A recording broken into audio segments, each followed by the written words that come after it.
and then also if you have any like questions about part one before we dive into part two.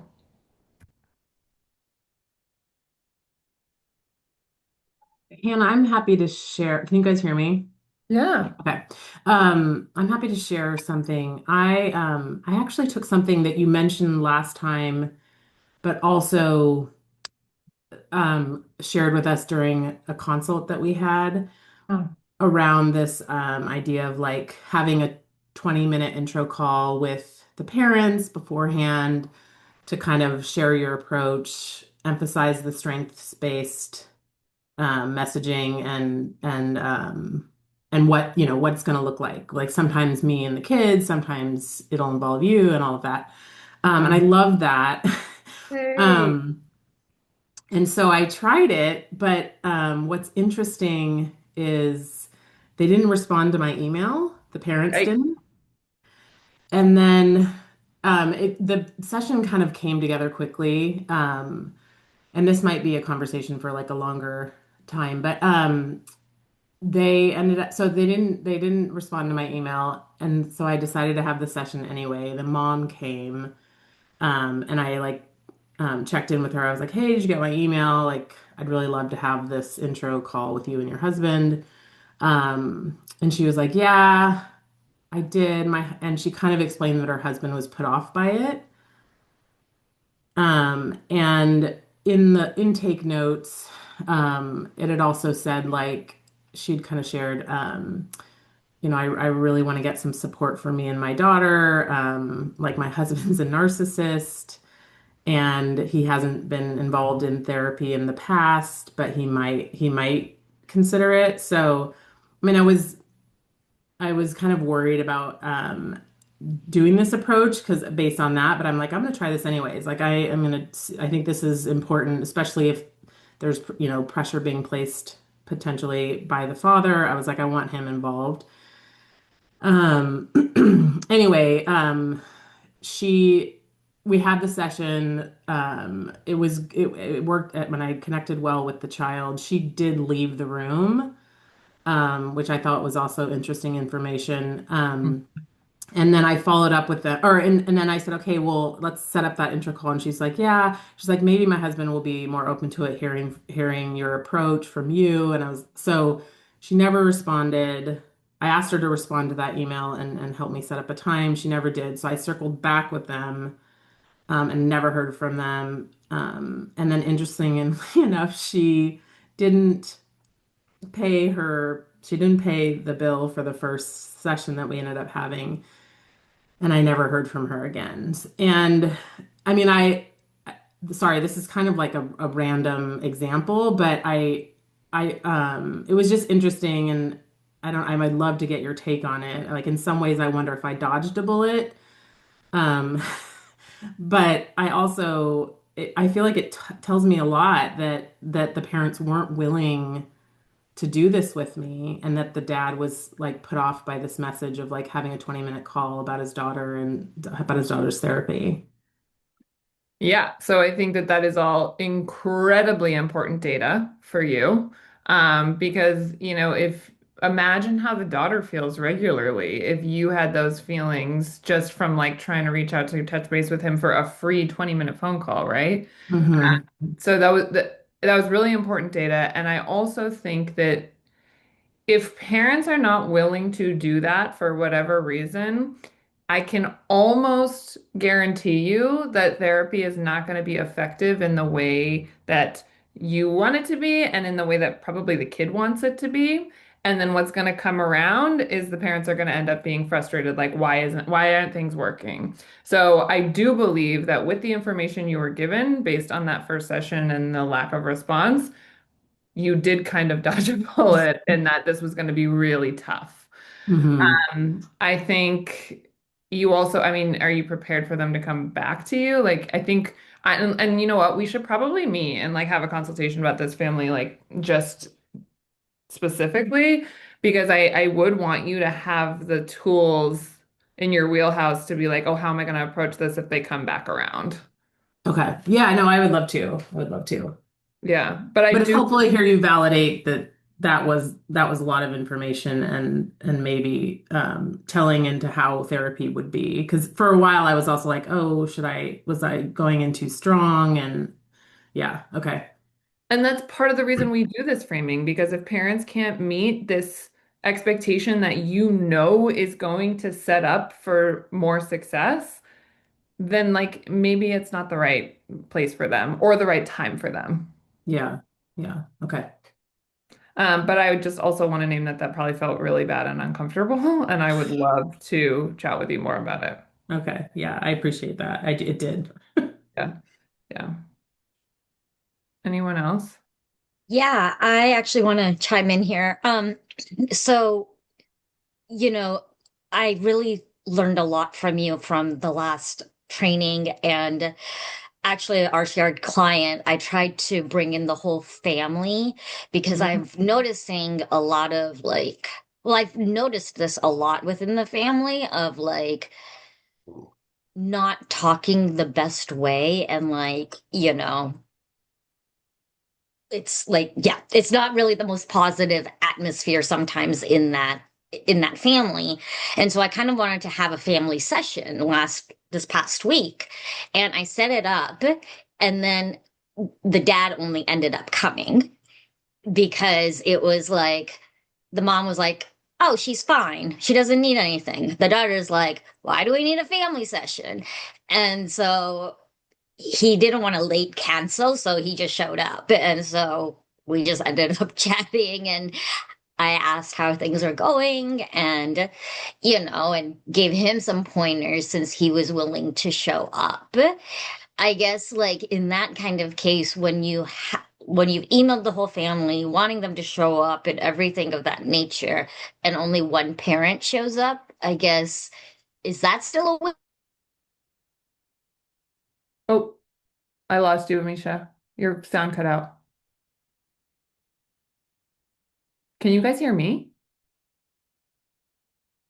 Can you hear her? No, I lost Amisha too. Okay, okay. Interesting. Can you Oh, hear you're me? back. Oh, You're back. Okay. You're back. Um, Sorry, I saw all of you guys. So yeah, so anyways, I guess what do you do in that case when only one parent shows up? So it's funny, I can provide a little more information on this one because obviously I know this family. And it's really interesting because I did all of this framing in the beginning and mom was super on board. And then as it went, that wasn't really true, right? Right. And we see that a lot is parents will say, yes, yeah, totally, yeah, whatever you want. And then it's like, just kidding, I'm not going to do this. And so that requires a lot of sort of holding on your part. And what I would say is it's a lot of clear communication about why you think this is important, right? Okay. And so did you tell them, I'm sure you did, but like, did you tell them why you wanted to have a family session and what the outcomes might be if you do that? I did, and but then it's just always like my work is busy, you Mm-hmm. know. So, So I think in that case, what I would do is I would follow up and I would, really appreciate dad showing up. Thank you so much for doing that. I continue to be so thrilled to be able to work with your family. And I do feel that we're at a point where progress is a little bit stalled until everybody can be involved, right? And talk about why you feel that way and sort of, yes, I know work is a priority. Let's try to find a time where you really can not miss work for, if you need to do 30 minutes, that's fine too. But it's really important that I get all of you on board in the best interest of your daughter. okay. All right. And Amisha, lean on the science. Like you don't have to throw science under the bus. Say evidence suggests that we are not going to make the progress needed unless all of the family is on board. And That's we fair. are in such a lucky position in that she has both parents. So we want to Mm-hmm. use that. Yeah. All right. Thank you. I also find it not a coincidence that the parent that has all the conflict is the one that's not showing up. That is avoidance, a little beautiful picture of avoidance right there. Oh yeah. I gotta fill you in some more. So, Okay. Okay. Happy to meet with you too. okay. Anyone else before we jump in? I'll just quickly share that I had a first session with a 12-year-old Yeah. who and I followed a lot of what we talked about last time in doing the first session with mom and did a lot of like asking mom questions, framing, and then asking kiddo some of the questions. And it felt like a really wonderful way to start. I'm so glad to hear that. And I really like even just witnessing my client hear her mom talk about her strengths and talk about like Yeah. it was really reaffirming of what you've said about how important that is. So yeah, I'm really glad that we did that. I just got chills. Thanks for sharing that. I love when you can see the kids like revel in those positive affirmations. So that's awesome. Alrighty. Well, in the interest of time, I just want to talk about where we're going today. So what I want to do is just do a quick overview of sort of the most common modalities that we use when we work with kids and caregivers and sort of why they're effective. And then I want to give you some skills and strategies. And basically, I pulled out the skills and strategies that I are my go-tos, so that you can have some in your back pocket. So we can really work on some parent management training stuff, a little bit of play therapy with the caveat that I am not a play therapist, but I use this one a lot. And then some CBT stuff and a little DBT stuff. This stuff tends to be what I use with most clients. So the reason why I wanted to add a brief overview of sort of the modalities is you're all probably somewhat versed in these, but for me, I wanted to share with you a little bit more detail because if any of these, I think, as we're finding our footing as therapists, we want to like lean into where are some trainings that I might want to go to, where are some certificates I might want to go to. So if any of these sort of speak to you, then I'd be happy to like help you seek out more trainings and be like, oh, maybe I want to be certified in CBT. Maybe I want to be certified in PMT, these kinds of things. So just kind of giving you that groundwork to think about your next steps. So CBT, I'm sure most of you know some of this, but basically this is an evidence-based approach that helps kids understand how their thoughts, feelings, and behaviors are connected. And in those connections, they learn how to manage emotions, challenge unhelpful thinking, and really respond to challenges in more healthier ways. We know it's effective for children because it's developmentally tailored and it's very structured and skill focused, which often a lot of caregivers want to see. Like they want to see that you're providing more skills. And there's a lot of evidence that it works for anxiety, depression, behavioral problems, and emotion regulation. So we also know that if you do CBT with parents, you're going to have a lot more effective outcomes because the caregivers also learn very similar strategies to support coping skills and reinforce these positive behaviors. DBT is very similar to CBT. It's also an evidence-based, skill-focused approach, and it helps develop healthier ways to sort of manage these intense emotions and to cope with stress and just improve relationships overall. Again, practical, developmentally appropriate skills that specifically build emotional awareness, resilience, and a lot of self-regulation. Caregiver involvement, again, is super crucial because they also learn the same skills and that co-regulation thing is going on there. Parent management training is another evidence-based approach that helps kids support helps parents and caregivers support their kids' behavior by strengthening positive interaction and really setting clear expectations and boundaries and using consistency. Consistency is the name of the game with parent management training. But this really equips caregivers with practical skills that can be used in sort of everyday situations and helps sort of reduce challenging behaviors and really supports kids' long-term development and emotional well-being. And then play therapy, again, I am not a play therapist, but really it is an approach that uses play as the kid's natural form of communication and self-expression. So that through play, kids will explore these emotions, experiences, and whatnot. And it's just super developmentally appropriate and provides the safe space to express feelings and communicate things that maybe they can't verbally. Okay. So I want to start with parent management training because a lot of parents you'll find will come to you being like, what do I do about these behaviors, right? And parent management training emphasize, yes, your child may have some behavior problems, but instead of saying your child is the problem, this actually helps caregivers learn skills and tools to increase positive behaviors and feel more connected to their child. And it's really about changing interaction patterns between child and caregiver. So positive parent-child relationship and using strategies to build those positive parent-child relationships, what we see is if you do that, you're going to actually increase kids' motivation to cooperate and decrease their unwanted attention-seeking behavior. So everything in terms of with parent management training is centered around this positive parent-child relationship. So if we have to strengthen that relationship before emphasizing behavior change.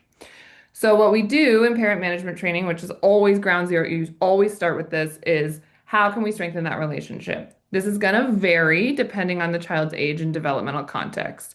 So we want to do one-on-one special time. With a teen girl, that might be you guys are going to Starbucks or going shopping. With a tiny kid, it might be uninterrupted time at the playground, right? That regular one-on-one special time has to be tailored to what fits the family's needs and the kid's developmental context. And it also has to be able to be consistent. So we can't ask parents to do 2 hours a day of one-on-one special time that they're just going to say, like, why even try? I can't do that. But if we can say, hey, can you do 10 to 15 minutes a day? That might actually work. It also looks like following the child's lead during play. I'm going to get to that in the next slide.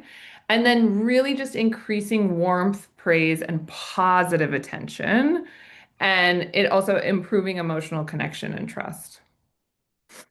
So in terms of consequences, because PMT really emphasizes positive reinforcement to increase desired behaviors while responding to challenging behaviors with more predictable, developmentally appropriate consequences.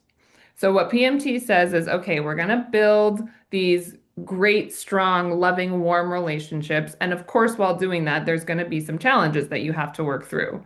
And you, as the caregiver, need to meet those challenges with immediate, predictable, and proportionate consequences, meaning the consequences directly related to the behavior and it's not like it fits with the behavior. So I wouldn't give a kid a 30-minute timeout because they dropped food on the floor, right? You have to like, it has to like align, if that makes sense. And then what I tell caregivers always is when they're setting these consequences, they need to show up doing so calmly, consistently, and confidently. We talked about this last time. But studies show that consistency specifically actually reduces anxiety in both parents and kids. So that is key. What parent management training focuses on is all these different types of consequences and how parents need to lean into them and let them happen. What I say, because tends to be true, and if you don't preface this, parents sometimes give up really quickly. When you are implementing these consequences with parent management training, things may get worse before they get better. Because you have a kid who has maybe not had consistent consequences, maybe is like, whoa, what's going on here? My parent's setting this whole new thing. I don't like this. This is not a boundary I feel comfortable with. You might get more pushback at the beginning. The parents need to lean into that calm, consistent, confident, and ride out that challenge because I promise you, if you can do that consistently, it's going to get way better. But that learning curve is tough. So in terms of the consequences we talk to parents about leaning into, the first is a natural consequence, right? This is something that happens without an adult intervention. So, oh, you forgot your snack that I told you 4 times to pack. Sorry, you might be hungry until the next time we eat. And not sort of giving into that. A logical consequence is something that is directly related to the behavior. So if a child throws a toy, that toy is going to get put away for half an hour, right? A loss of privilege is temporary removing of valued privilege when appropriate. Okay, I've asked you to follow the rules 3 times. You haven't done so. you're going to lose screen time for the afternoon. And again, all of this is delivered calmly, consistently, confidently. And then the timeout or a calm down break, we try to do this briefly, and it's really when things start to get maybe like unsafe or really sort of escalated. We're going to ask a kid to have a moment to de-escalate and reset. Again, this is not about punishing. This is more about, wow, I'm seeing that it's really hard for you to control your body and your words right now. I'm going to ask you to take a reset break. Here's a timer. I'll let you know when the timer's done. Thoughts, questions about any of these consequences? Okay. So consequences are more effective when paired with clear and consistent expectations and routine specifically. Kids thrive on routine. So one of the parts about training parents and how do you consistently show up with consequences is you just have to be more consistent, period. So what does that look like? Daily routines. I like to tell parents they can make visual schedules. Kids can help draw those visual schedules. They can choose where they want to put them in the house. So kids know exactly what to expect. Clear household rules. Again, I have families like write those out and hang them up in the kitchen. So kids are like, oh, wow, I see you're doing this. Look at our rules. Does that fit with our rules? Right? And then just predictable transitions or warnings about transitions. Okay, I know you're really enjoying this time drawing right now. I want to warn you, you have 2 more minutes and then we have to go to XYZ. Any questions about this? This may all seem really basic, and I can tell you, parents like eat this up because a lot of times if they're coming to you, especially with a younger kid with behavior concerns, they're sort of lost in the sauce, right? And they need a little bit more like framing and coaching. Parent management training is really like more coaching about like what are some accessible things that you can do right now to shift this behavior. And then we also think about active ignoring. So this is a core strategy in parent management training, and it's used to reduce minor, I want to focus on that, minor attention-seeking behaviors by intentionally withholding attention. So this is not going to be used for things like aggression or unsafe behaviors or property destruction, right? That is a whole different can of worms. This is going to be more like things like whining or maybe yelling or things where it would be safe to ignore, right? And the reason this is important is because intention is a real powerful reinforcer, even negative attention. When a parent does a lot of arguing or correcting or even like lecturing, that could actually increase the behaviors because kids getting that one-on-one focused time of a parent either arguing or lecturing or correcting, right? So instead, um, we want to do this active ignoring.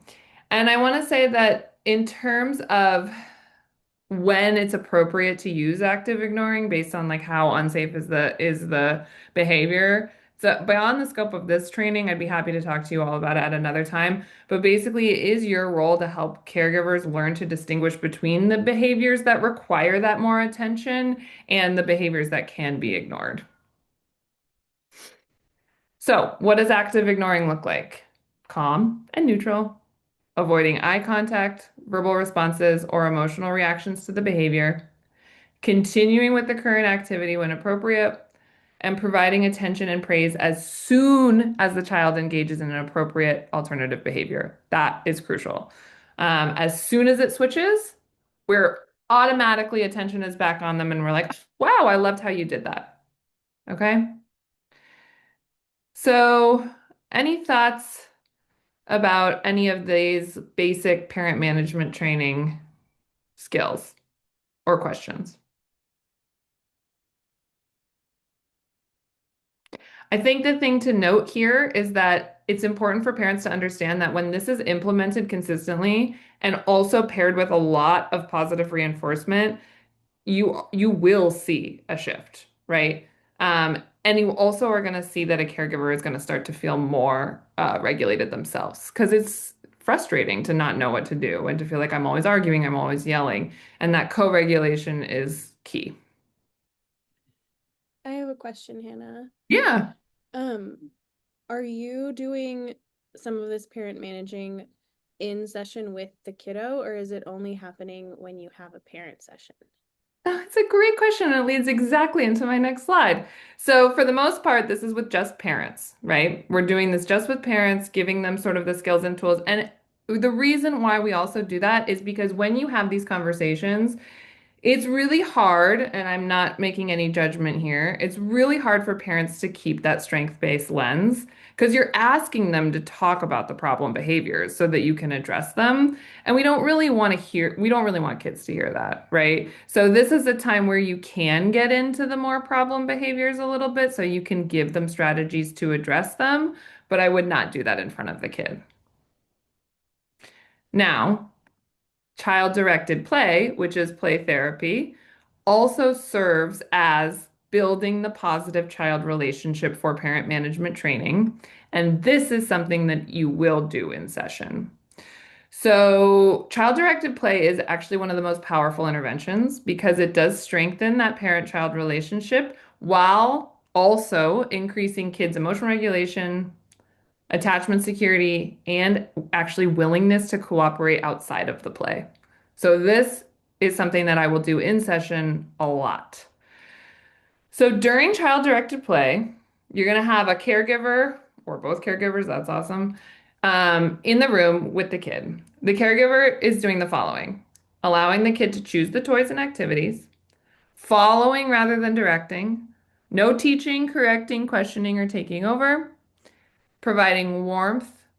Um, wait, I just skipped one, sorry. Narrating and reflecting what's going on, what the child might be doing and feeling, providing warmth, attention, and enjoyment, and then also setting limits. So I want to be very clear that child-directed play does not just mean permissive free-for-all.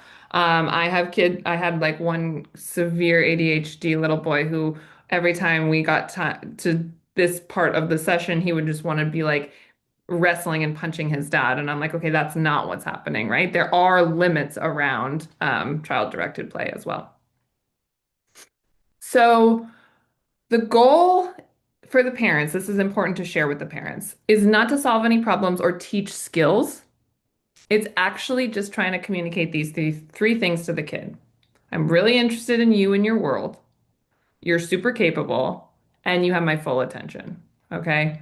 Those are the messages we want kids to come away with during this time. So, how are we going to teach this to caregivers?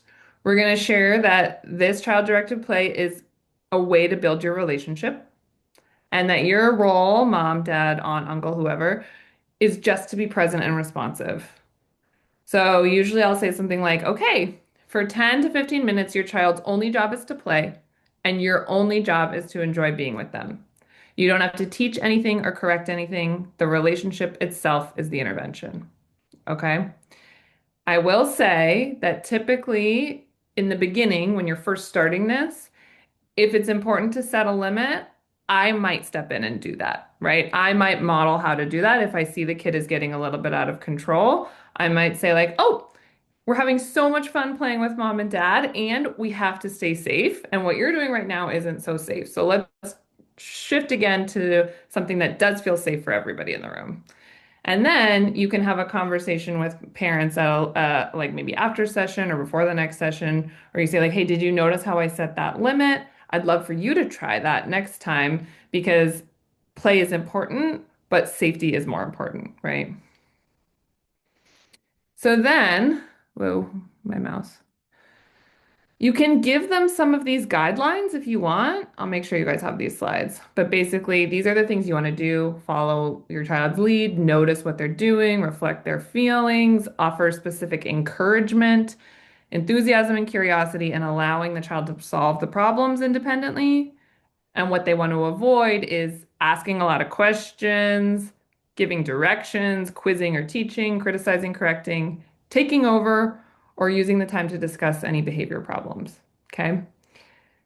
Then, what you're actually going to do, you as the therapist, is you're going to teach this in the session, and then you're going to observe it. Okay. So you are going to sit there and you are literally going to watch them play together. And what you can do during that observation is just provide really gentle feedback and coaching. So some parents freeze, right? They're like, what am I doing? And you can just chime in like, oh, wow, mom, why don't you describe what you see your kid doing?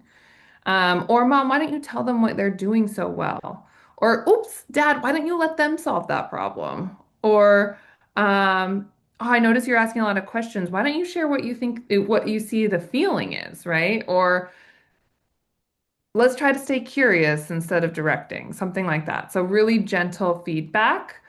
Um, and you can do this for 30 minutes. Like, trust me, the kids eat it up. Like, they're not going to be asking for less playtime. And then what you want to do is you want to assign this as homework. So, okay, we did this in session today. Now, what is feasible for your family to do this on a regular basis when you're not here in this session with me? Can we ask you to do 15 minutes 3 times a week? Can we ask you to do 10 minutes every day? What is feasible? And you're going to make a plan. And then the following sessions, you're going to check in about how that went, assess and eliminate barriers. So one barrier I often see is, oh, well, the sibling was there. That doesn't feel like the kid is getting the attention they need if their sibling is there during that play. So it's like, okay, when might you have 10 minutes where other parent can take the sibling and you can do this? You know, you really want to dig into what are the barriers, and then you're going to continue observing or coaching. Um, so like often you'll see parents ask a lot of questions like, "Oh, what color is that?" And then you can give a really awesome reframe like, "Oh, maybe just say, wow, you chose the blue block. Interesting." Okay.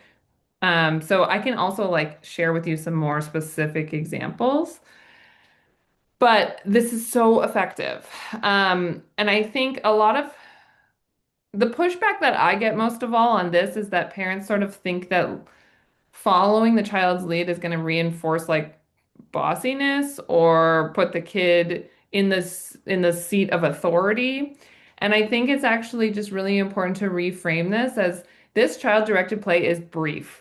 Okay? The child is in the lead briefly. It's an intentional practice. It's not a model for every interaction. It's a way for them to feel seen and connected to you, to strengthen your relationship so that in those moments when you're not doing this, where you are the more authority figure, they are going to be more apt to sort of comply and respect. Does that make sense?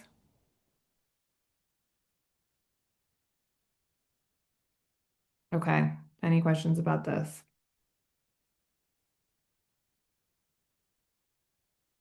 Make sure you have toys in your office so you can do this. All right. I have a lot to get through, so I'm blowing through this. I hope that's okay. Um, so the next one is alternative thoughts. So this is something that is a core CBT strategy, and it's really a core component of cognitive behavioral therapy. I actually like it the most so that we can use it to get to the activity on the next slide, because I love the next slide. But this one is about alternative thoughts as a component of what they call cognitive restructuring. It helps kids recognize that their first thought is not always the most accurate or helpful, and that there might be other ways to interpret a situation. So I want to be very clear, alternative thoughts are not toxic positivity. It's not, oh, think positively, it'll all be okay. But it's more helping kids develop sort of balanced and realistic thoughts that are supported by evidence. Um, this is really helpful because a lot of kids will make assumptions like nobody likes me, I never get this right.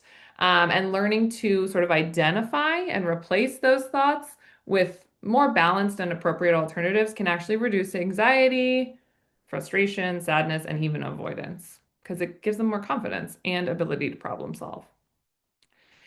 So we start the alternative thoughts by explaining the CBT triangle, right? You have your thoughts on the top, you have your feelings on one side, and then you have your actions on the other side. I put this here too because some kids need a real explanation of like what are thoughts, what are feelings, and what are actions, especially littler kids. So feel free to go through this as well. Like, what do these things actually mean?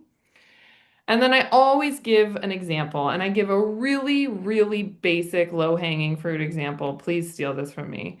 So I say, okay, so when we think about the thoughts, feelings, and actions triangle, let's think about you have a test to take, and your thought is, I'm going to fail this test. What does that make you feel? Oh, that makes you feel nervous, anxious, not so good. And then when you feel nervous and anxious, you actually might not study because you don't like that nervous, anxious feeling. And then what happens when you don't study? You might actually fail the test. So that original thought brought you to some feelings and some actions that made the bad thought come true. So it's our job to figure out what are some different thoughts that can get you to a different outcome that feels better. Before I move on, does anyone have questions about that? Mm, okay. So then I give this example that is often more relevant, right? And this is a situation where a friend isn't speaking to them, how they feel, what they do with that feeling. And then I show what are some examples of alternative thoughts, right? Emma might be upset with me, but maybe not. I don't know. Emma has probably been busy with school or something else. Emma is upset about something unrelated to me. All of those things, I want to be very clear, all of those thoughts don't eliminate the concern, right? Emma is probably upset. We don't want to be unrealistic and be like, oh, she's fine, everything's fine, right? We want to say, oh, Emma is real, it is maybe upset, but it might not be about me, right? There might be other things going on. So reframing into new thoughts that are more realistic and sort of takes that weight off the kid a little bit. And then you want to think about what do each of those new thoughts make you feel? And what might those new actions be? And then you can go further and even talk about like, oh wow, if you do that action, I wonder how you would feel after that. I wonder if maybe these thoughts wouldn't come true. And then you do it with them. So you have them play out a scenario. What were their thoughts? What were their feelings? What were their actions? What sort of happened? And you generate some alternative thoughts. If the kid is willing, you can do this with the parent too, because then the parent can really help remind kids, oh, what's another way to think about that? And it's really nice when parents learn this along with their kid. If they don't learn it with the kid, or if the kid doesn't want them in the session, you might ask the kid's permission, like, hey, can I also share this strategy with your parents so they can remind you about maybe thinking a little differently about things?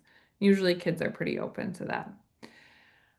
But we also want caregivers to be able to reinforce this skill by modeling their own balanced thinking, right? And really just encouraging kids to consider other possible explanations or outcomes. Thoughts, questions, concerns about this?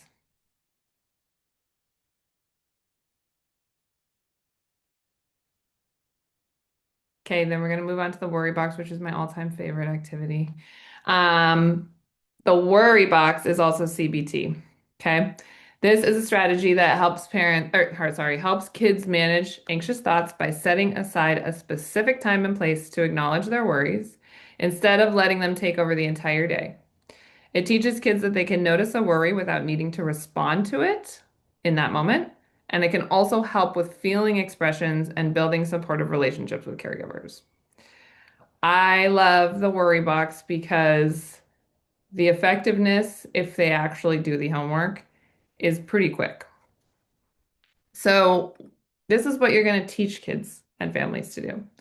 You're going to say, make a worry box, get creative.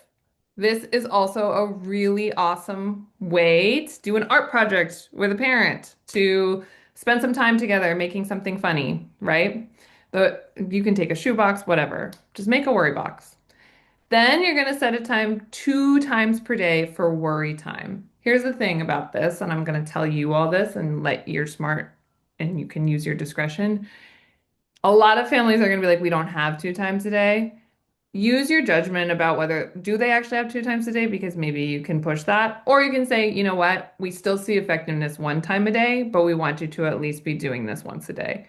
Don't offer the once a day unless they push back. Okay. So you're going to set a time 2 times per day for worry time. Then you're going to say during each worry time, you're going to set a timer for 10 minutes and you're not going to end early. Why is this so important? Because when kids are going to do this worry time, those 10 minutes are going to be spent writing out every single worry. If you're working with a kid who doesn't feel confident in writing skills yet, you can have them draw. You can also have them record their worries. I don't think that that's as effective. I would prefer drawing or writing. But those 10 minutes are going to start to feel excruciatingly long. And that is the point, okay? The point is that a kid is going to start to feel like, oh my gosh, I can't even fill 10 minutes with my worries. That felt so overwhelming to me.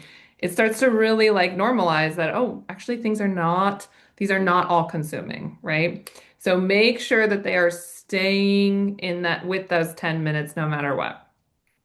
So during those 10 minutes, write out every single worry, draw out every single worry. At the end of the 10 minutes, you're going to put them in the box. Now, this is crucial. Throughout the rest of your day, if a worry comes into your mind, you're going to say, oh, pause. It's not worry time. You got to come back later, man. I have a time for you. It's at 7 o'clock tonight. So you have to give the kid or teen that instruction. That's crucial. You have this specific worry time, and when those worry comes and it's not worry time, you got to get out of here. So you got to think about something else to do, and this is where an alternative thought or behavior is going to be really crucial. So once they have that basis of how to generate alternative thoughts, this is when they're going to need to use them to redirect to worry time. Then what we're going to have them do is once a week. Not all kids are open to this. I just want to be clear. Once a week, it's really important to share your worries with the caregiver. So we'll have like a little ritual where they'll pull out a random worry and they'll talk about it with the caregiver. We want to prep the caregiver to be responsive and available for this. But this can really help build that relationship and with feeling expression as well. And caregiver's job is really to listen and validate emotions. And they can even ask, oh, do you want support with that? Or do you want me to just be here and know that know that I love you and I'm sorry you're going through that. Okay. We don't need the parent to fix anything, but we do need them to listen. If kids aren't open to that, that's okay. But you can say, eventually I would really love it if you could start to share these with your parents, because parents are really helpful with worries. And that's just something that you'll need to keep checking back in on. Then, after they share, they're going to physically take all their worries for the week and throw them away. They're gone. We're done with those worries. And then we're going to start a new week. I also have for you, and these are in your resources too, a little worry log. You can print this out and give this to families. But this is the instructions again, and then actual log of did they do it and what was the alternative thought or behavior that they did when those worries came in. And you will see, like, I've literally had kids that 3 weeks later, they're like, I don't need my worry box anymore. I don't have any worries. I'm like, awesome. But they always have the worry box in case they need them, in case it comes back. So I want to be very clear. This one is quite effortful, meaning it takes a lot of effort outside of session to engage in this. But as we know, the things that are more effortful are also more effective. Any thoughts, questions, concerns about the worry box?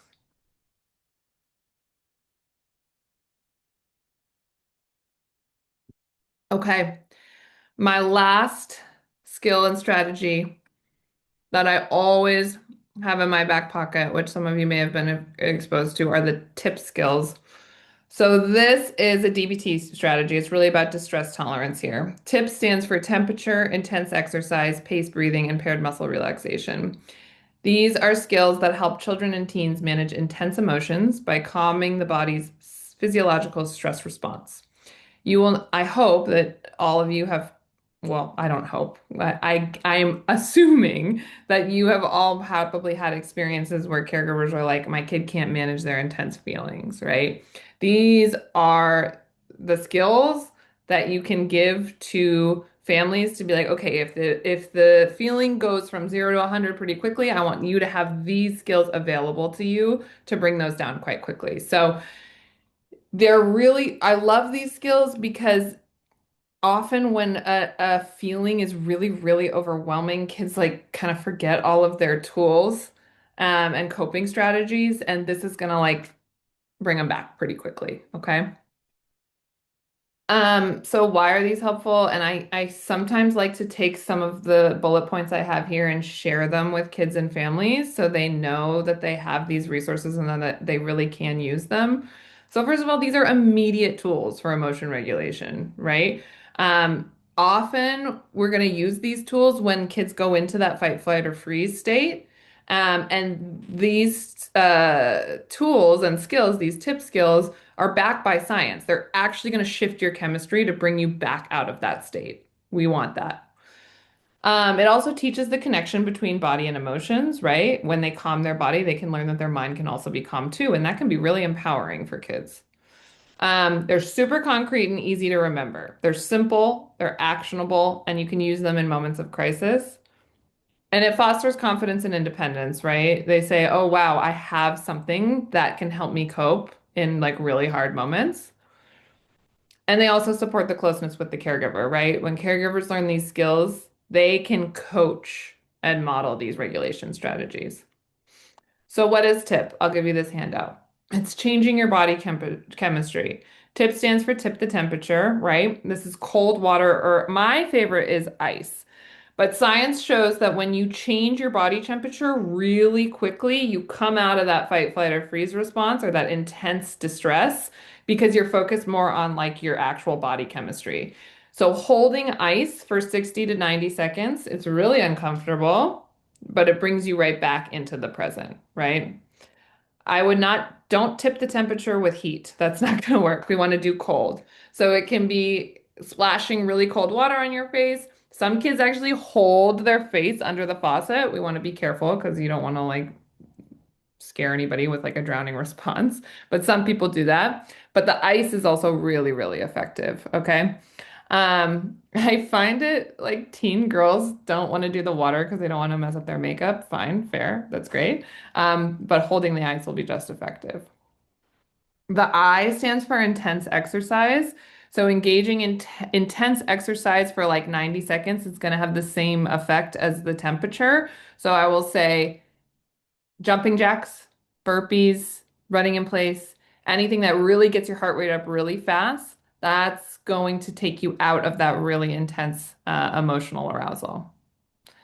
And then the two P's are for paced breathing and paired muscle relaxation. So paced breathing, you can read these. This is like a type of breathing. And paired muscle relaxation is like amazing. It's about tensing and releasing your muscles while breathing in a way that like really is effective at calming your body. For the two P's, I have two adaptations that I use for much younger kids. So for paired muscle relaxation, that can be hard to learn in the way that this handout lays out. I teach kids that they're going to make lemonade. Okay. So what does that mean? That means squeezing lemons. You're going to ask the child to imagine that they're holding a lemon in each hand. And they're going to squeeze those fists really, really tightly because they're trying to get all the juice out of the lemons. They really need the lemonade. And they're going to hold that squeeze for a few seconds and notice how tight their hands and arms feel, and then they're slowly going to release and imagine all that juice dripping out as their muscles relax and they take a deep breath out. And they're going to do that at least 10 times because they need a whole cup of lemonade. Okay. And then the breathing one, I also have adjustments for little kids. Usually the ones that work are either smell the flower, blow out the candle. So we want to imagine they're holding a beautiful flower. Take a slow breath in through the nose to really smell that flower. And then breathe out through the mouth like they're blowing out a birthday candle. And you're going to repeat it until they feel their body calming down. Little kids like bunny breathing, which is why I have a bunny here, which is like they take three quick sniffs in through their nose like a little bunny. And then they slowly breathe it out. And they do that until they feel their body starting to be calmer. So this is a lot of information. I will give you these slides. But again, I just wanted everybody to have like tools in their back pocket. So I want to ask, does anyone have any questions before we end in 3 minutes?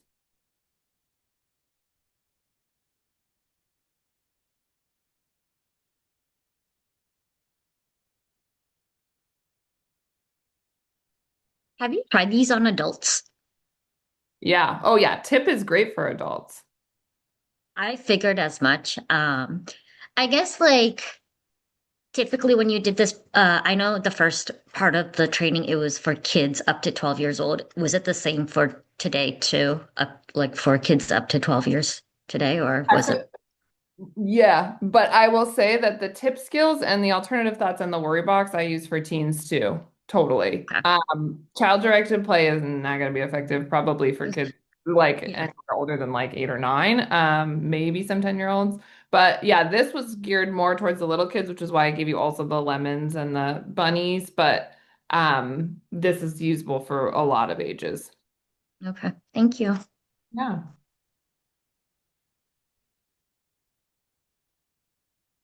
Kind of along those same lines, just an observation that it's so it just seems so hopeful to me for families, right? Because there's so much overwhelm, and then so many of our parents don't have so many skills in regulating their own emotions sometimes, and certainly the emotions that get really activated while they're parenting in a tough moment. So it just seems like, I don't know, just I love the strengths-based approach to the whole family system. Thank Just you for seems, naming it. I yeah. really appreciate that because, and I also think, sorry if this is confusing, but I think that need for parents to like, what do I do, can also cause so much anxiety for us as therapists because we're like, oh gosh, I don't know what you can do. And I like recognize that you also need a lot of support in this. And so having these like pretty simple teachable skills in your back pocket can decrease our anxiety and their anxiety. And it's like sort of this beautiful like cycle.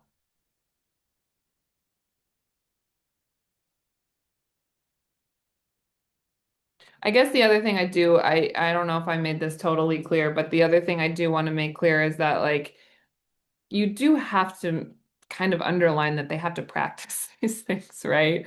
Like they have to go home and try them and practice them like and not nothing is a one size fits all, right? Okay, if you're sharing that that's not working for your kid, great, let's work together and find something else that does because I promise there's a lot of resources out there that will. But you need to be trying these so we're gathering the evidence and the data and seeing what works for your family. Bye, Nicole. One other thing I wanted to share too, and I guess I'll put this in the resources, is that the Harborview Center for Abuse and Trauma, I used to collaborate with them a lot.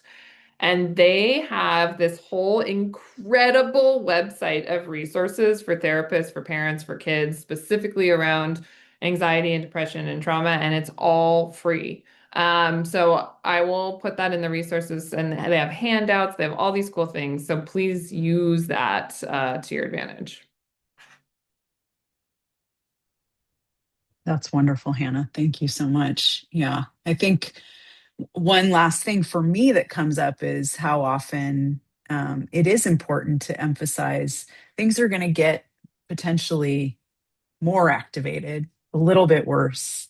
Got to stay consistent. Please believe. That's another like way of instilling hope, but us like owning that confidently and with science to back it up, just to say like, yeah, I know it's really hard right now. This is part of it. Keep Totally. going. Yeah.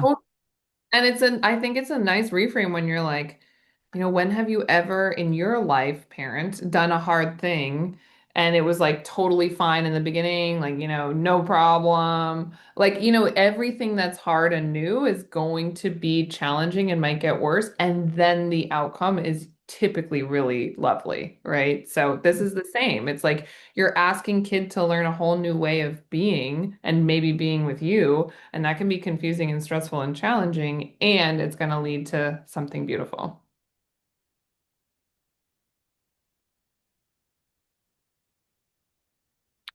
Well, I know that I don't want to take all of your time, but please know I'm always here for questions, comments, concerns, consultations, all of those things. And I hope some of this feels useful. So helpful. Good. Good. Thank you so much. Thank you. My absolute pleasure. Hope everybody has a lovely weekend. I know. Enjoy it.